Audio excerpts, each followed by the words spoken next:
I don't think the arms race ever ends. I think the best we can do is try to use things that by competing using those metrics, people are left better off. Because at the end of the day, the people who don't get a dermatology residency position, who don't become neurosurgeons or something, they don't disappear. They go off and they take care of patients and they do things. And so they're either left better or worse by the competition that they've participated in.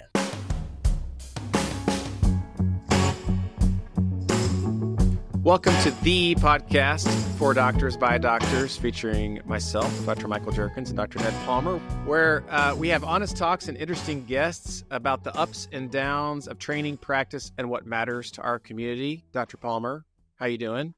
I'm doing well. Are you going to say it like the Ohio State every single time? Is this are we setting a pattern now? I hope so. It's possible that I'll remember that every time, but it is the podcast for doctors by doctors. The only one that I know. So yeah, we're excited. And Dr. Palmer, we had a chance to talk today to Dr. Bryan Carmody, a fellow physician, but also someone who talks a lot about things about medical education, physician workforce, what's going well, what's not going well. And it was pretty entertaining. It was fantastic. I've been a fan of Dr. Carmody's for a very long time, read a lot of his works. There's not a lot of people who dive in with the level of granularity on things as nuanced as the matching algorithm and ranked choices and how it all works and what sometimes large changes mean for our community. So it was an excellent opportunity to get to talk to Dr. Carmody directly about it. And what I enjoy so much about it is we are able to talk about the things that we're not supposed to talk about as doctors, which is money. And how that works and how we get matched and how we get paid and those types of things are off limits, as you and I both know. In fact, I do remember this. You and I were in residency and we had a panel discussion. People came in to talk about getting a job as an attending. And I asked the question of how much each person started, what their first salary was. And I think there's 4 people on the panel and all 4 declined to say. And I was like, well, amazing. This isn't as helpful as I want it to be. But that's why I like Dr. Carmody is that we're able to talk about the things that affect all of us as practicing doctors and anything from compensation to duty hours we got to talk about today to what's working and not working with the match, what specialties are having issues with match rates and not. So I thought it was a fun conversation. It was an excellent conversation. We really got very wide-reaching in terms of things like doctor unions and the rise of doctor unions, labor changes as it comes to doctors and their relationship with the hospitals that either employ them directly now more and more. And I do have to say, I remember you asking that question. That was probably the closest you came to our program director throwing you out. That says a lot. Yeah. It is, but it speaks to those things that are very powerful unwritten rules that are exactly where we need to be shining a light and interrogating kind of our community and the practices that we've been doing things. Otherwise, it becomes an opportunity for it's. And I'm sure those 4 doctors felt uncomfortable thinking they were competing against each other. They all worked for wildly different health systems. There was no reason to not share that information, but we end up competing with each other instead of supporting the community as a whole. I like what we're doing here, Michael. I'll leave it at that. He is a pediatric nephrologist who is in practice at the Children's Hospital of the King's Daughters in Norfolk, Virginia. He also teaches medical students at Eastern Virginia Medical School and serves as a pediatric associate program director. But as I already mentioned, he's probably best known as an analyst and commentator on medical education and residency selection.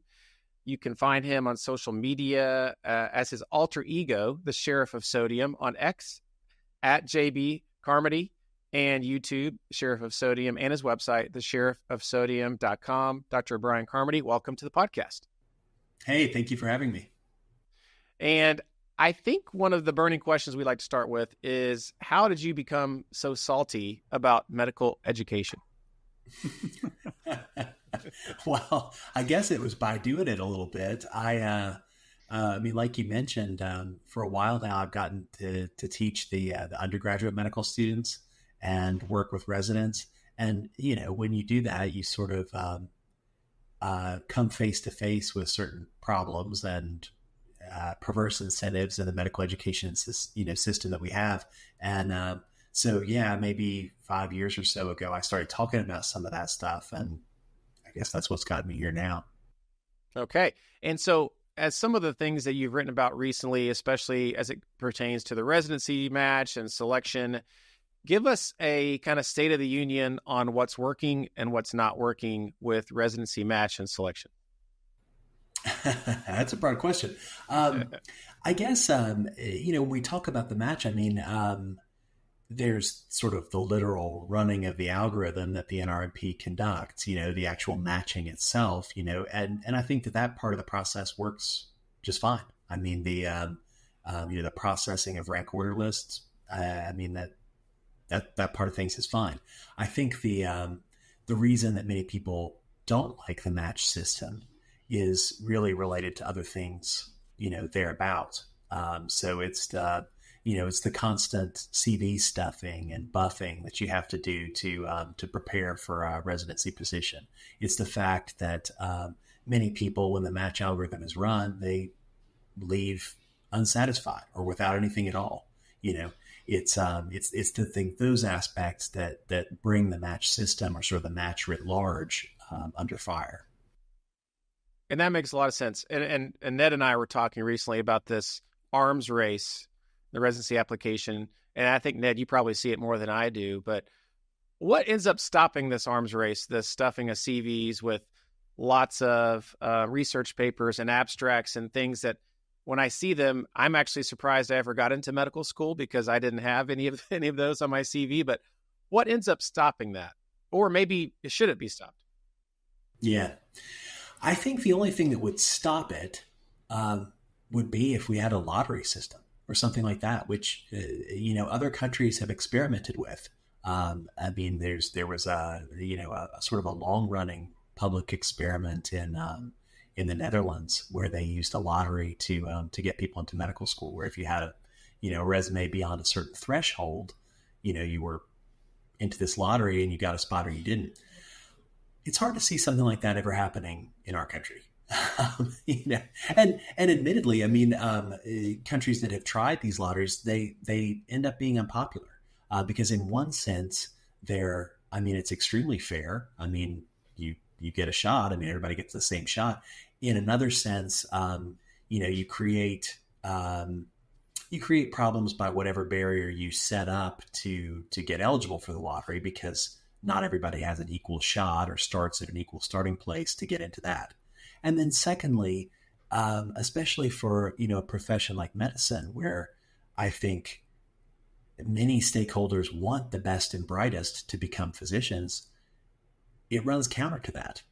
There's no incentive to be excellent beyond what it takes to sort of get into the lottery in the first place. And so, from my standpoint, I don't think the arms race ever ends. I think the best we can do is try to use things that, by competing using those metrics, people are left better off. Because at the end of the day, the people who don't get a dermatology residency position, who don't become neurosurgeons or something, they don't disappear. They go off and they take care of patients and they do things. And so they're either left better or worse by the competition that they've participated in. You can imagine if we use something silly to stratify residency applicants. If we just said, all right, well, this year we're going to decide who gets residency positions by, how many digits of pi you can memorize. People would memorize a big long string of pi. And at the end, we'd have the exact same number of people who get into residency or get into the residency program they want. Only now the losers and the winners both are sort of stuck with all this, these digits of pi in their head. And that's probably not going to help anybody. It's probably not going to make anyone's patients better off in the future. I think that's the best analogy I've heard thus far for all the resume stuff that goes on. And in general, it becomes, because I think it's actually spot on, because it becomes performative instead of done for the actual, betterment or enthusiasm or really making a structural improvement.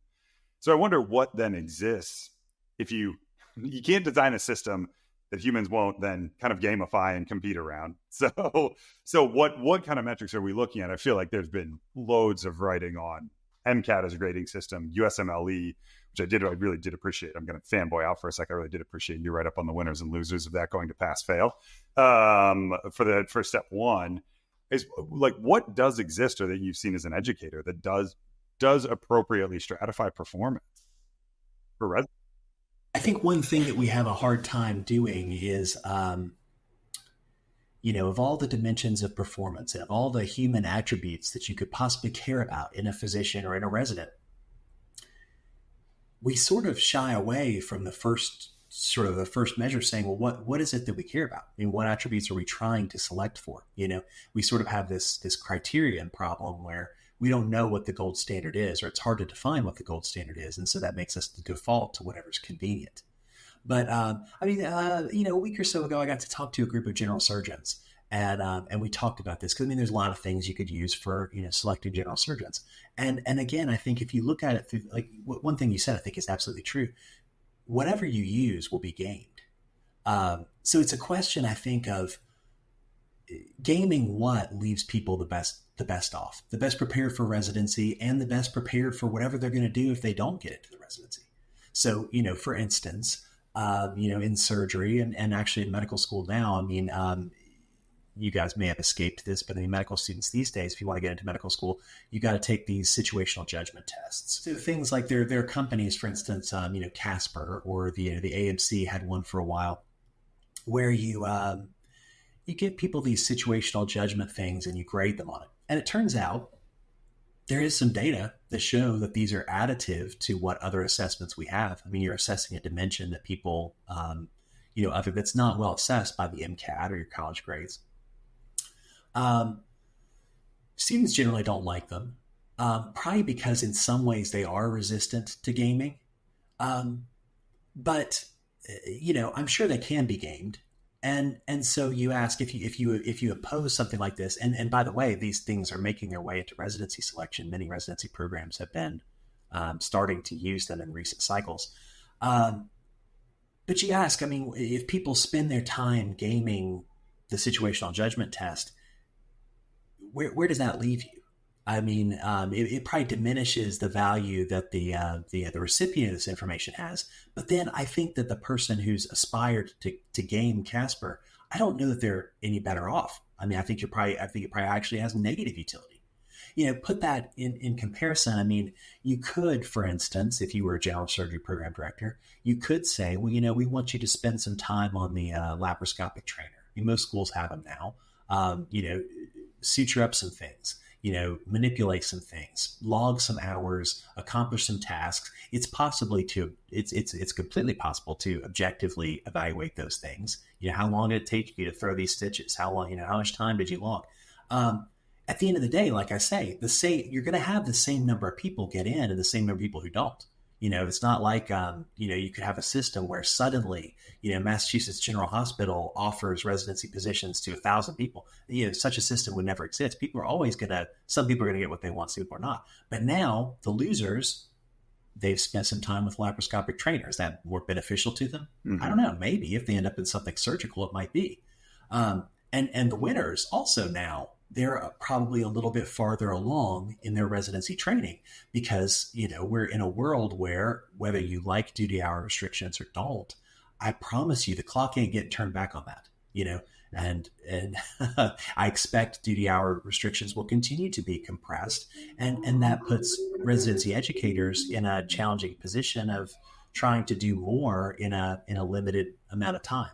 So it would help you if you had people starting with greater proficiency. Can I ask about that on the duty hour piece? Sorry, Ned. It is, so right now it's 80 hours averaged over a 4-week period. You can't go more than that, right? The last I checked. Is that still right? The case? Yeah, 80 hours is the average standard, right? And so you think that will actually be shortened in the future? Oh yeah, I do. Okay. What do you see that? What kind of number do you see there? I think 60 is probably coming down the pipe. I think actually Japan is already, I'm not ill-equipped to speak about this off the cuff, but I think Japan has actually moved to a 60-hour week for medical trainees, or is in the process of doing that. So I expect that will come, as time goes by. Yeah, that's interesting. I I will be honest, I was not the best at submitting my duty hours in residency, as Ned and I trained at the same program. You may have been you may have been the worst. Yeah, it's to say you weren't the best is maybe disingenuous to a fault. I may have had the record of most weeks in a row of not submitting my hours. I would just forget because you work a lot, and that was not my top priority. And so then retroactively having to think back, what did I work 10 days ago in the hospital is obviously impossible. So I just put 8 to 5 Monday through Friday, which seemed reasonable, tongue in cheek. But it's interesting to think about, though, because you talk to folks who trained before duty hours. You talk to folks who trained now during, this 80-hour work week like Ned and I did. And then you'll think about 60 hours. Is there an actual difference in the ability to provide clinical services as quality-wise? I mean, is there data you see behind that at all that shows there is any difference or improvements or change in quality? Yeah, I mean, I think it comes back to what you're asking people to do. But, certain things in medicine, I mean, I think you can learn more efficiently. I mean, you look at people studying for the USMLE, they use more efficient study resources. They may study the same amount of time that you did, and they'll get a higher score. But certain things in medicine, I don't think you can speed up. I think procedural skills, you learn it at the rate that you learn it. You do a few and maybe people have sort of different learning curves, but I mean, I don't think that can necessarily be sped up beyond a certain point, and I think even certain cognitive tasks. I mean, I think one challenge, you can learn a lot of facts for USMLE, but of course, as you know, many students who do well on the USMLE struggle somewhat when they have real patients, because on USMLE, all the information that you need to just make the next management step, it has been condensed for you in a 3-sentence bullet. But in real life, all that information is locked up inside the patient, and you got to go figure it out. And you got to separate out what's useful and what's not useful, and what tests are going to be helpful and which things are red herrings. And all those things are real life doctor skills that are difficult to approximate. And I think that they're also probably difficult to speed up, at a certain point.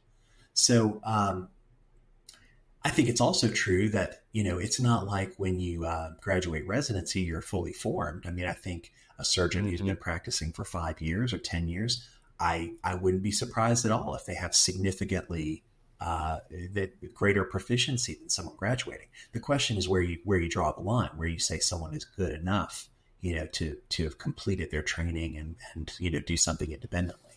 It's almost similar to the conversation on getting in. It's also, what metrics are you looking at along the way? Is time even the right one? It doesn't sound it, right? Immediately within time, you start talking about quality of time, performance over time, competency-based training, I think was a real big buzzword right at the end of when Michael and I were graduating. I think we've seen a lot of headway with that and some interesting moves, but it's still I still distinctly remember how hard it was to measure that, sitting through those sessions where our competency was being graded, because ultimately your competency then is graded very similar to the USMLEs, or you get bullets, or you get, some artificial scenario and set up for it. So I think it's going to be incredibly challenging moving forward. Then if you had let me bring this back around to a question.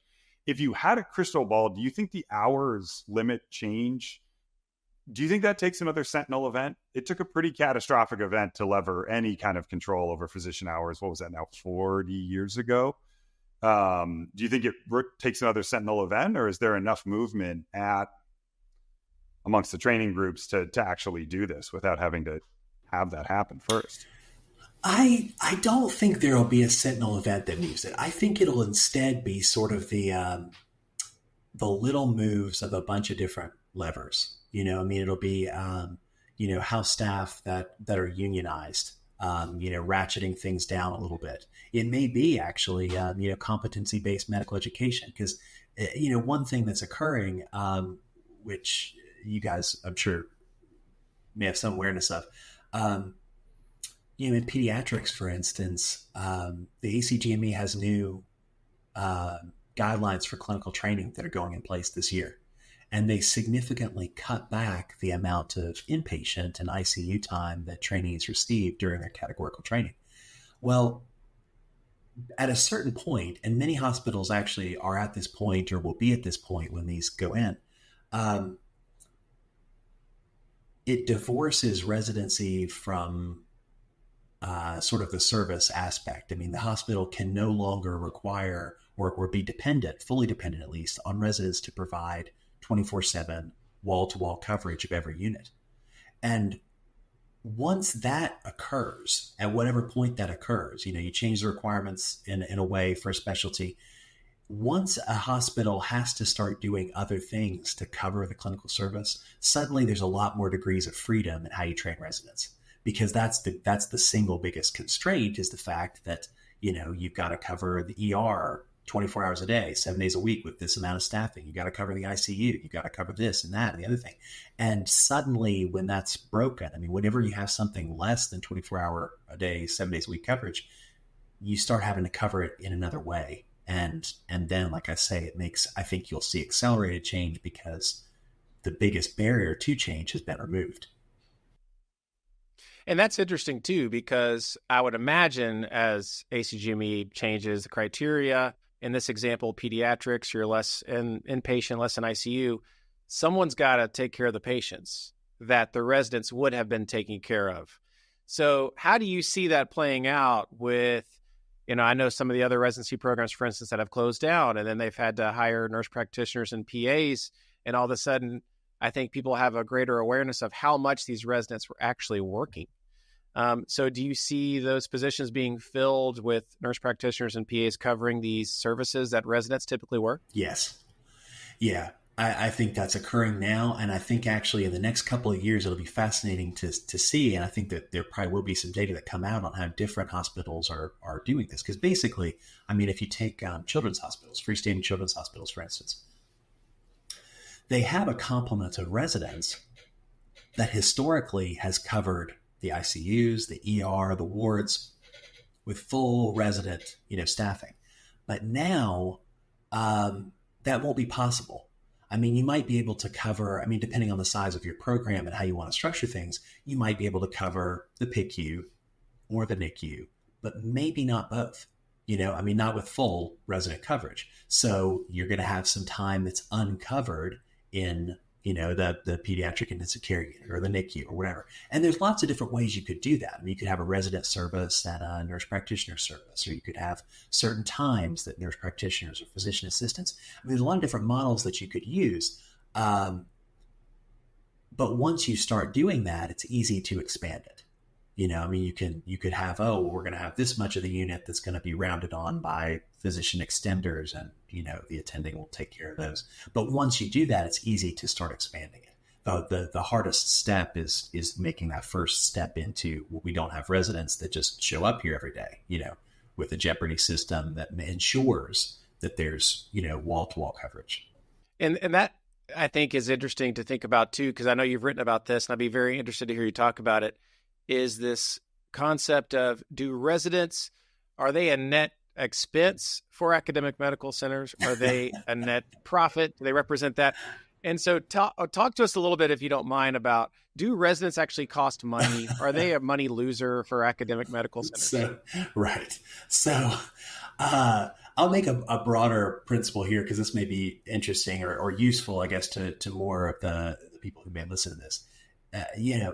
If you use selective accounting, you can make almost anything appear to be a money loser, because you simply account for the cost of that thing, and you don't show all the revenue that comes on account of it, and so if you go around the country, there's lots and lots. As you all know, you probably don't struggle to find, especially academic physicians, that are honestly under the belief that they're being paid more than they're worth. They've gone into their chair and they've said, hey, I sure would like a raise. And the chair, furrows his brow and, pours out the spreadsheets and says, well, the hospital is service, or the ER, or, dialysis or whatever. It's all just a big money loser. So how could we possibly pay you any more?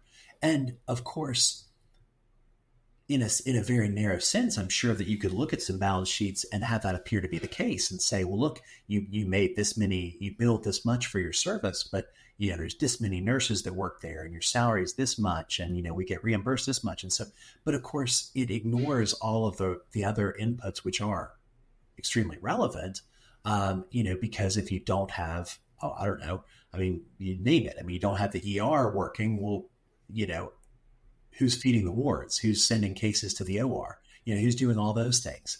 And so, the value of that service is not really measured just by what they're bringing in the door any more than the value of like, I don't know, the Costco hot dog, selling it for $1 or whatever. I mean, it brings people in the door and then they buy whenever they buy in your store. And people don't pay more for something that it's worth to them, And so residents are a classic example of that where, actually, I mean, a lot of the language, I got an email actually that sort of, it was from a resident who was in the process of trying to negotiate for, more money from their institution. And they asked me a question, but the whole language in the email kind of rankled me because they kept calling it a stipend. And I, I gently told them, I said, I don't like to call it a stipend because that's the old language that was specifically used instead of salary. To justify, because, residents are learners. And so, we give them this educational stipend and, it sort of, I think it sort of sets the tone in the wrong way. It's a salary, it's a job. And the question of whether residents are an employee or a student has been settled. They're employees. There's actually a Supreme Court case that had to settle that because, it makes a big difference for taxes, to the institution. So, anyway, I think residents enable revenue streams far in excess of the amount of compensation that they receive. And I think any fair accounting, I think that's clear. And if you want a single data point that proves that, I think beyond dispute is the fact that, even in the absence of additional federal subsidy, that's been more difficult to gain access to, to CMS funding for new residency positions than it was before to expand your existing complement. Even in the absence of that, hospitals continued to add and increase their resident complements. And, hospitals are not in the habit of just taking a financial hole and just digging it deeper and deeper just so they can lose more money. That doesn't make sense. Doesn't make any sense. And yet, to your point of we're kind of, I think, as doctors sometimes made to feel like it's, it's a calling. So to ask for more fair compensation goes against the ethic of this being a calling and not a really cool vocation where we get to help a lot of people. And so we're taught this, I don't know, this is my theory. We're taught this, maybe not explicitly in training, but to ask for more as far as compensation or to question, hey, does this 6 a.m. Wednesday morning meeting in this committee, is this compensated or not? Like, we're taught those kind of questions are questions we shouldn't be asking because it has to do with money. And that mindset is very toxic to our vocation, in my opinion. I think it can be especially challenging in pediatrics too. Not to speak for your experiences, but I know of negotiating tactics that have been, group of doctors ask for a raise and they go, but what about the children? Are you, you're up against people who have training in negotiation, right? People who are experts in something that, frankly, we dabble in every couple of years when a contract is up for it. And so how do you make sure that you're prepared against somebody who will throw anything out there to kind of stand in the way of this? And so I think you mentioned it before. I'm just going to throw an open-ended question out there, but the rise of doctor unions, they were a thing that was maybe whispered about very minimally, even when we were in training just 10 years ago. And I've seen just a sharp rise in residency unions specifically and house staff unions. Did you have experience there? Have you had thoughts on that or seen some of the gains that they've been able to make? Yeah, I live in a state where residents generally can't join unions. Most states they can. Virginia is sort of an exception that way. I can't say I understand the law exactly, but it would be very difficult to do it in Virginia. But many states, I mean, as you know, every time you look up, there's a new headline of a new, big institution that's had their house staff unionized. And some of those fights have been very public. And I guess the archetype there was the Massachusetts General Hospital, a year or two ago, where, the house staff started moving toward unionization, and all of a sudden, they were getting a $10,000 raise, and they were getting this and that, the other thing.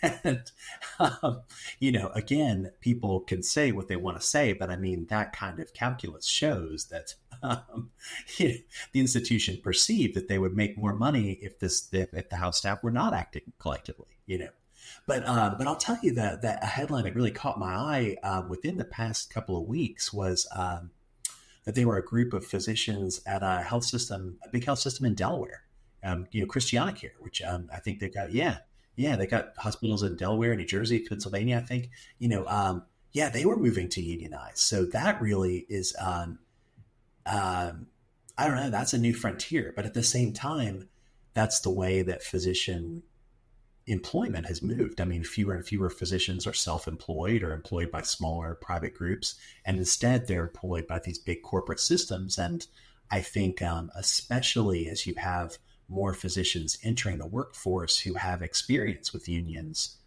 while they were in residency, I do think that's a tide that's going to rise in the years to come. Yeah, that's a fascinating look at where the future goes. Then I'm taking this call from Detroit right now, which is home of a lot of unions. I can actually see a union logo for the United Auto Workers right outside my window today. And so I've been following this with interest. I think the rising tide in the history of getting at the residency programs early is going to be a fascinating change. Do you see, and this is just to go very briefly down this tangent, do you see the AMA standing in the way? I haven't seen a ton of enthusiasm out of the AMA for the unionization of their trainees. I honestly don't know. I haven't followed their take on this. I guess I habitually don't look to the AMA for insight on issues that I'm trying to understand. For guidance. But yeah, I've got to think though that the dynamics are shifting because, like I said, I mean, 30 or 40 years ago, I think it would be very easy to see the AMA having, just rolling their eyes at unionization because, most doctors were in business for themselves, essentially, But now, as you all know, the single biggest employer of physicians now it's not even a health system. It's Optum, far and away employs more physicians than anybody else. And as more than the VA, more than Kaiser Permanente. And so as trends like that increase, I think it's very easy to see. Once physicians become a cog, an easily replaceable employee, I think they have the same incentives to unionize as, coal miners or auto workers or anyone else who does work that's valuable, but the individual workers are eminently replaceable. And do you, just going back a little bit on the bottom line impact that residents have on these medical centers, at one point, I think you had published a number, which of course is pretty impossible to really define for every single trainee across the country. But what is the rough ballpark that you think about on the impact on the bottom line that residents have to medical centers? Do you have a number still that you? Well, I think the number that I used was from a RAND study, which was the best that I found, where they comprehensively looked at the the inputs and outputs. And so there's a lot of things that are variable. It's obviously very possible that you could add a resident that doesn't enhance revenue. If that resident was simply dividing up call among more people, but zero new patients had expensive procedures or got admitted or, whatever, well, then that resident wouldn't have a net financial benefit. Yeah. But of course, that's not the circumstance in which most hospitals would choose to add a resident. And so, the RAND study, I want to say, was it in the ballpark of like $200,000 or something like that for a resident, I think? Yes. And of course, it depends on how, what the federal subsidies would be and things like that and the specialty that the resident's in. But I think that's a credible estimate. Yeah, it's interesting. I think about this. So a personal story, Ned has heard me tell this 100 times, so apologies, Ned. But as a second-year resident, my wife and I had a child, and at the hospital that I worked at, actually. So you can imagine over a whole month's course how much charges I generated for that hospital. And we got the bill, which without insurance would have been the same amount. This is for a healthy full-term baby, 1 day hospitalization, no complications for the delivery. The bill I got for my child was the same as my take-home pay for an entire month. And it's just very interesting to me to think about what I generated for that hospital for them was worth just that amount for a 1-day full-term baby being delivered. And I feel like a lot of residents are starting to catch on to this. There's been studies that have shown the type of generation that charges for, neurosurgery residents, for instance. And I think more and more are waking up to this reality. I don't know if that's been your experience as well. Yeah, no, I think your experience is probably many people have had some moment like that. And one thing I wanted to ask you about, because I saw you tweeted about this recently, was on overtime pay. As we already talked about, on duty hours and working holidays and nights, many residents ask us about this. Hey, what do you think about residents advocating for overtime or holiday pay? Tell us about what's happened on the macro scale on that and where residents fall into that. Well, residents have always sort of been in a netherworld of some of those labor laws. For reasons that are, both probably just and unjust. It's so if you're a resident, whatever happens with minimum wage laws doesn't apply to you. You're not an hourly worker, and so it doesn't matter. Your hour you can. And so many residents, as you know, they'll total up the hours that they worked over a period of time, and they'll divide that by the compensation they received, and they'll see that they make minimum wage or less even for some localities. And but the laws don't apply to you, so there's a specific carve out for that. But I do think that's going to change as time goes by. I think for the same reason that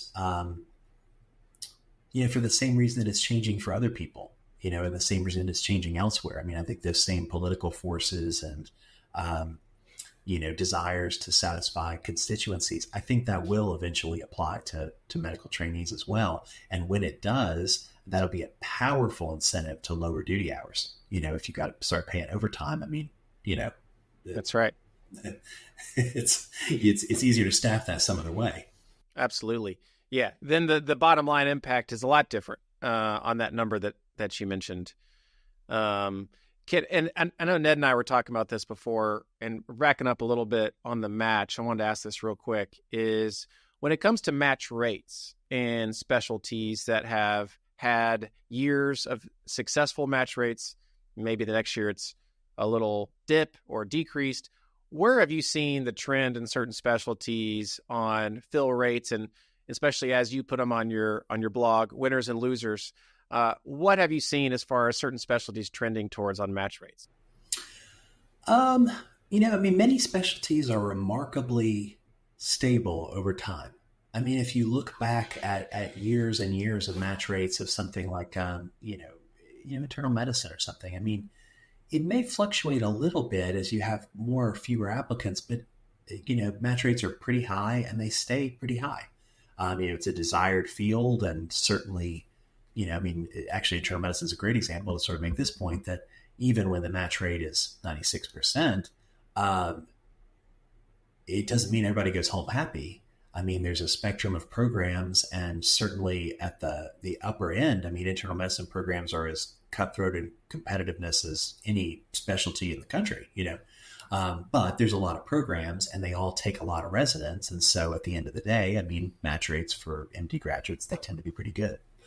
There's some specialties that have grown more competitive or less competitive in sort of a notable way over time. Just sort of in the time that I've been following things. I guess the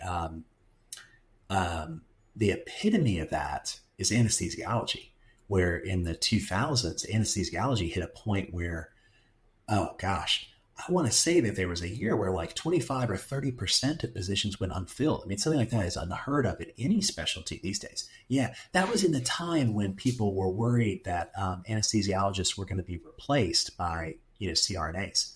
And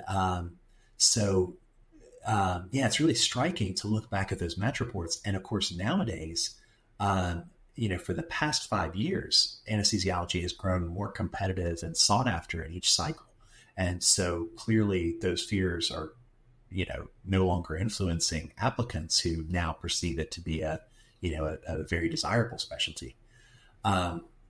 Psychiatry has become more competitive. I would say, over the past 10 to 15 years in a way that, is noticeable and significant for people who are applying to that specialty. I see PM&R moving in that direction. That used to be not a popular specialty for MD graduates, and increasingly, it's still a small specialty, but I see more movement in that direction. On the other end, I guess radiation oncology has become significantly less competitive. I mean, 15 years ago, that was a very highly sought after specialty, which attracted many of the most polished applicants with high USMLE scores and PhDs in their background and AOA and all that. And it still attracts some of those people, but there's a number of spots that have gone unfilled for previous cycles, which would have been unheard of, 15 years ago. So yeah, there's some specialties that fluctuate. On the other hand, I mean, like orthopedics has always been extremely popular and remains extremely popular, and family medicine and pediatrics, and there's a number of positions that are left over each year. Mm-hmm.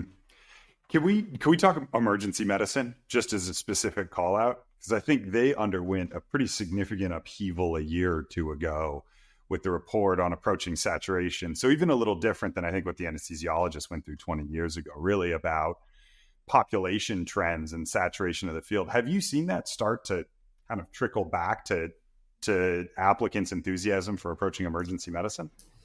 Yeah, there was a big shift. I mean, really. So this year, so you're right, 2 years ago, that was sort of a big story of the match was, a number of unfilled emergency medicine positions. I think it was over 500 if my memory serves.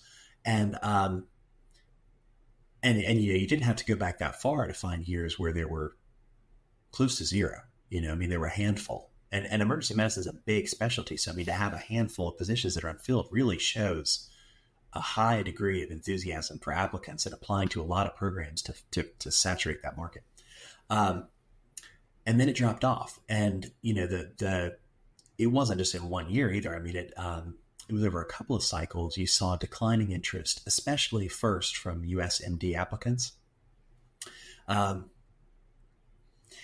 then this past year, the number of unfilled positions, it was significantly fewer. But if you looked at the composition of applicants who filled the positions, there's a shift. I mean, the number of US MD applicants filling the positions, I don't think it really rebounded that much. It may have rebounded a little bit, but certainly not to pre-2020, 2021, levels. And I don't think that that's going to change. I think instead what's going to happen is that spots will be filled by a greater proportion of osteopathic medical graduates and a greater proportion of international medical graduates. And emergency medicine is going to transition into being a specialty where, it used to be almost exclusively US MD graduates filling those positions. And now it's going to be more balanced, which is, of course, a position that, many specialties like internal medicine, have already found that balance. And yeah, right. And, and yet here internal medicine stands, so it remains a very sought after specialty for many medical students. And like I said, there's certainly programs where, the background of applicants who match at the quote unquote top programs in internal medicine are every bit as polished as applicants matching at the top, dermatology or, neurosurgery or whatever. I mean, they're the most polished applicants one could imagine, and I think you'll see the same thing in emergency medicine where, many programs will shift to, their recruiting and people will get on with their business. And I think it's, you've commented on this, I think, before on your website or on Twitter, X, sorry. And it's related to a recent change in law in Tennessee and more recently, Florida, I'm not sure if you're aware of that, passed a legislation that allowed physicians who did not complete a residency in the United States to practice. Now, there's lots of stipulations and aspects of that one must qualify to be able to practice, but how do you see that affecting the workforce? And do you see more states eventually adopting such legislation? Yeah, I think this is going to be the single biggest change in medical training.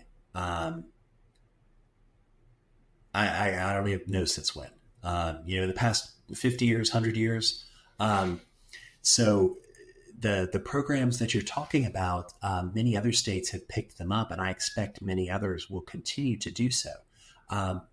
And I think the incentives for doing it are, on the one hand, you have medical practice in the United States being a way to economic prosperity that simply is not available for people who practice medicine or get a medical degree in other countries. So the supply of qualified applicants is really not easily extinguished. I mean, you can take more and more international medical graduates, and it will simply increase the supply of qualified international medical graduates, because we're talking about the whole world. We're talking about educational systems where, you can open medical schools, you can train people, and so long as they, can, reach a standard to practice in the United States, then, that supply is very hard to extinguish. And the economic incentive for international medical graduates to want to come is very strong. At the same time, you have hospital systems that, as we talked about with training of residents, it is going to be harder to provide resident coverage at the price that you've been able to do it in the past, because residents are unionizing, and residents are working fewer hours. And so one way that you can staff things more easily is to bring in international medical graduates on one of these training pathways, like, as you mentioned, is now allowed in Tennessee or Florida, or soon to be in Virginia. And, the nuts and bolts of this are still, I think it's not clear exactly how it's all going to work. But I mean, the way it sounds like it's going to work is that these physicians will have to work for a period of time at a hospital that trains residents.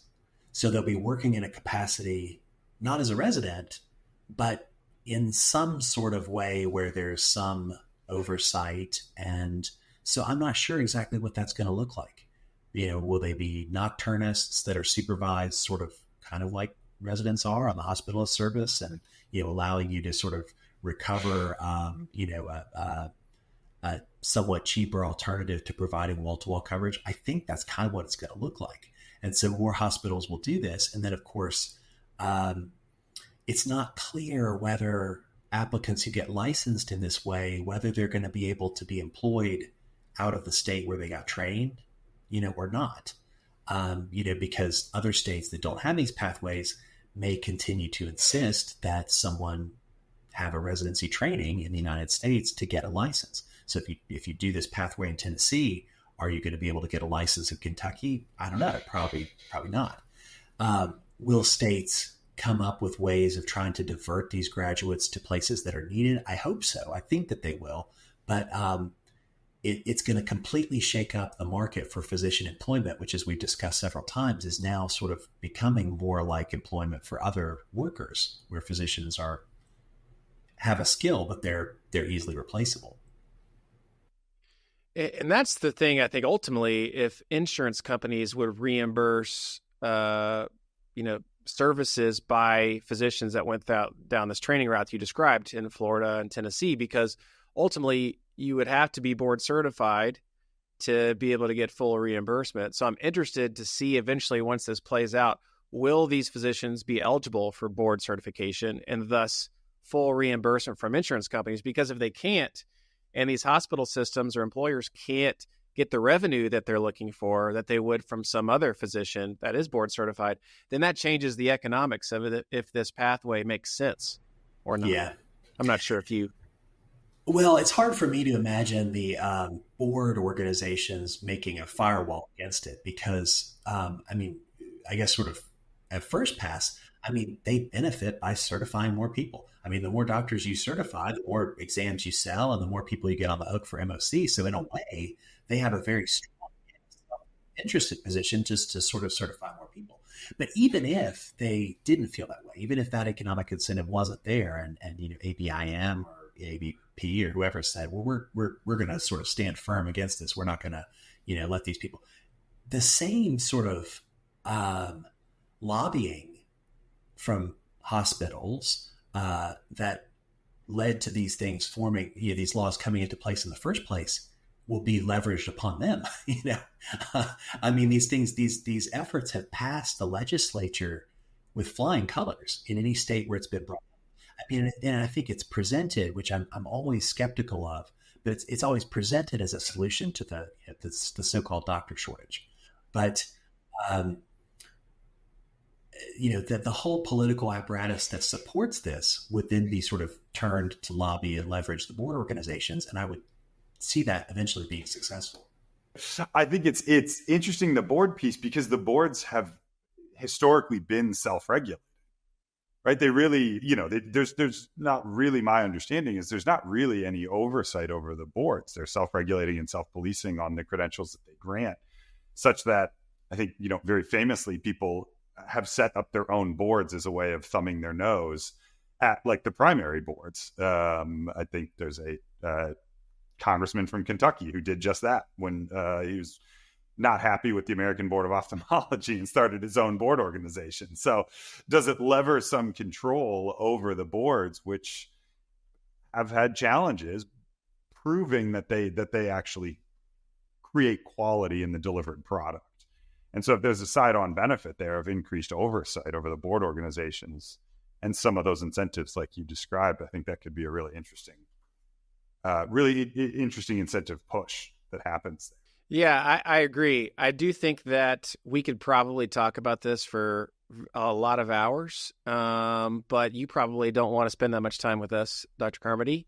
But we are big fans of your work, and especially I think Ned and I gravitate towards those doctors who are advocating for our community, and I think really addressing head-on some of these issues that are facing our community, our friends. These are people we train with. These are people we practice with that are all being affected by these changes. And it's nice to have a doctor voice talking about it and educating. As we know, I want to close with this last question. As you know, being a physician or a dentist or a vet is always changing. Our opinions are changing. Our treatments are changing. So I'd like to ask for you, as far as how you view medical education and these things you talked about, what is something that you've changed your mind, maybe you changed your position about recently? Has there been anything that maybe you've evolved on some of your viewpoints on these topics that we addressed today? Well, actually, I guess I sort of mentioned it before. I mean, the physician shortage was something I used to believe in. I don't really believe in that anymore. I'm probably going to be talking about the USMLE standard setting a little bit this summer. My opinion has shifted a little bit on that, it started out one place and then it shifted, and now it's shifted back, I guess is a better way of saying it. But, so yeah, I mean, a lot of things I think about, I'm sure my position does change, but sometimes it's hard to conjure up the way that you used to think about things, because the way that you think about them now is so familiar. Yes, that's right. That's totally fair. Well, we appreciate your time shedding light on some of these topics that matter a lot to our community. So thank you, Dr. Bryan Carmody, the Sheriff of Sodium himself, for joining the podcast today. Thanks for having me. Thank you, Dr. Carmody, for coming on the podcast. That was great to be able to talk to him about all these things that we like to nerd out about, but to get to talk to someone who's an expert in it was really great. Absolutely. I was really excited to hear Dr. Carmody's take on the changing in physician employment, the changing in the physician labor structure, and what that means for the future. And also getting to have a pretty honest conversation about the rise of physician unions. I think those are three areas that we don't really see a lot of attention paid to. So it's great to hear him talking about it so passionately and engaged. And it's interesting, right? We have lots of different folks in the health system with different incentive structures, from residency programs to hospital systems to the boards to insurance companies, all with competing interests. And we're at the center of it as doctors. So hearing him talk knowledgeably about having foreign trained physicians come in and how that could affect the trainees, how that could affect the boards, doing the board certification and the economics behind that was super interesting. Very much so. Very much so. I would also say I thought that I was pretty well in touch with what's going on in healthcare. And it's always nice to find out that I'm not, right? To humble yourself before somebody who's so much more engaged with it all the time, really, really deep in it.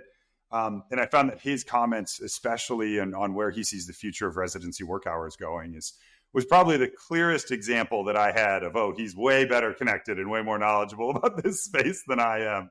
For everything I've read, I'm not sure that I'd come across anything like that. What do you think? I mean, is that surprising to you? 60 hours down from 80 hours? 60 hours is surprising to me. I think it's going to, I mean, if you're cutting time in residency training by 25%, what gives?